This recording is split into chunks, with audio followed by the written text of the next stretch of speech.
नमस्कार विद्यार्थी मित्रांनो, स्टडी फ्लो अपडेट्स या आपल्या यूट्यूब चॅनलवर मी तुमचं पुन्हा एकदा मनापासून स्वागत करतो. आजचा हा व्हिडिओ तुमच्या करिअरला एक नवी दिशा देणारा ठरू शकतो, कारण केंद्रीय लोकसेवा आयोगाने विद्यार्थ्यांसाठी एक अत्यंत महत्त्वाची आणि मोठी जाहिरात प्रसिद्ध केली आहे. मित्रांनो, आज आपण UPSCच्या स्पेशल ॲडव्हर्टाइजमेंटबद्दल चर्चा करणार आहोत. हा व्हिडिओ थोडा मोठा होऊ शकतो, नक्की होईल, पण माझी तुम्हाला खात्री आहे की ह्या व्हिडिओमध्ये तुमचे सर्व प्रश्न क्लिअर होतील. त्यामुळे व्हिडिओ स्किप न करता शेवटपर्यंत नक्की पहा. चॅनलवर नवीन असाल सबस्क्राईब करा. हे जर PDF किंवा ऑफिशियल डॉक्युमेंट्स वगैरे मिळवायचे असतील तर व्हॉट्सअप टेलिग्रामवर मिळून जातील. लिंक डिस्क्रिप्शनमध्ये आहे. आणि जर तुम्हाला ॲडव्हर्टाइजमेंट वगैरे मराठी स्वरूपामध्ये रीड करायची असेल तर डिस्क्रिप्शनच्या पहिल्या लिंकला क्लिक करा. तिथून तुम्हाला लिंक वगैरे ॲक्सेस करता येईल आणि इन्फॉर्मेशन पण ॲक्सेस करता येईल. सर्वात आधी पाहूया की हे पद नेमकं कोणतं आहे. विद्यार्थी मित्रांनो, ही भरती असिस्टंट प्रोव्हिडंट फंड कमिशनर म्हणजे APFC या अत्यंत प्रतिष्ठेच्या पदासाठी होत आहे. हे पद एम्प्लॉईज प्रोव्हिडंट फंड ऑर्गनायझेशन म्हणजे EPFO अंतर्गत येतं, जे थेट मिनिस्ट्री ऑफ लेबर अँड एम्प्लॉयमेंटच्या अखत्यारीत येतं. आता हे पदाबद्दल तुम्हाला कळालं. आता या भरतीमध्ये एकूण 80 म्हणजेच 80 जागा उपलब्ध आहेत. जागांची प्रवर्गणी आहे, विभागणी आता लक्ष देऊ नये का. बघा, खुल्या प्रवर्गासाठी 29 जागा आहेत, EWSच्या 8 जागा आहेत, OBCच्या 18 जागा आहेत, SC 15 जागा आहेत, ST 10 जागा आहेत.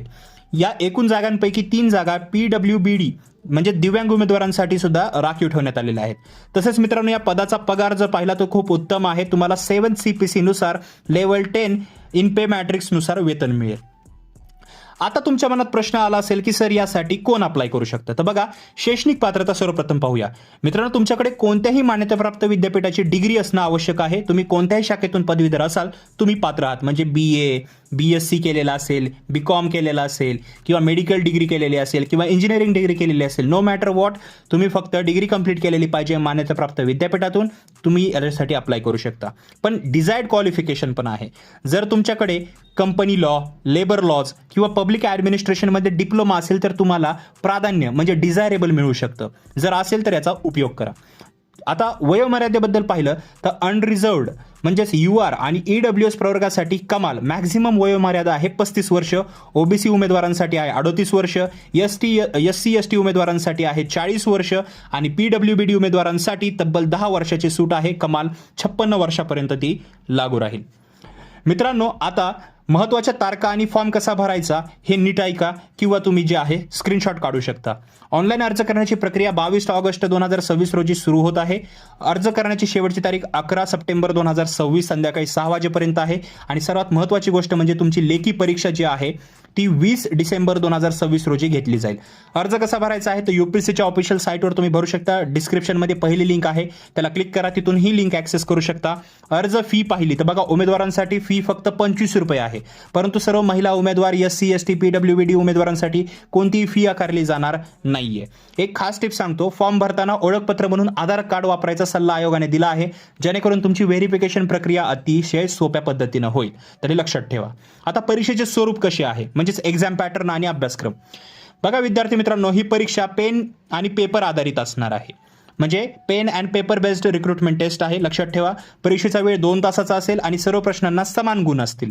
प्रश्नपत्रिका बहुपर्यायी म्हणजेच ऑब्जेक्टिव्ह टाईप असेल आणि परीक्षेचे माध्यम इंग्रजी तसेच हिंदी या 2 भाषांमध्ये असेल. पण इथे नेगेटिव्ह मार्किंग लागू आहे. पेनल्टी फॉर रॉंग आन्सर्स, चुकीच्या उत्तरासाठी तुमचे 1/3 म्हणजे 1/3 गुण वजा केले जातील. हे लक्षात ठेवा. आता अभ्यासक्रम पाहिला तर यात प्रामुख्याने general English, Indian culture and freedom movements, Indian economy, governance and constitutions, general science and कॉम्प्युटरचे बेसिक ज्ञान, एलिमेंटरी मॅथमॅटिक्स, स्टॅटिस्टिक्स, तसेच general mental ability, industrial relations, labour codes, principal of accountancy and current events अशा महत्त्वाच्या विषयांचा समावेश आहे. निवड प्रक्रिया कशी आहे. अंतिम निवडीसाठी लेखी परीक्षा जी आहे आणि मुलाखत जी आहे यांचे गुण 75 जसे 25 या प्रमाणात विचारात घेतले जातील. लेखी परीक्षा 300 गुणांची आणि मुलाखत 100 गुणांची असेल.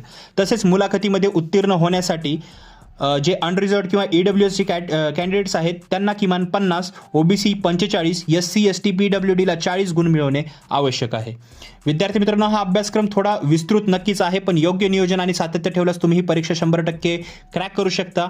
या अधिकृत जाहिरातीची संपूर्ण PDF तुम्हाला हवी असेल तर मी आपल्या ऑलरेडी ग्रुप्सवर शेअर केलेले आहे. सगळ्या इम्पॉर्टंट लिंक डिस्क्रिप्शनमध्ये आहे. तुम्हाला या भरतीबाबत फॉर्म भरताना किंवा अभ्यासक्रमाबाबत काही शंका असेल तर मला लगेचच कॉमेंट करून नक्की सांगा, मी नक्की रिप्लाय देईल.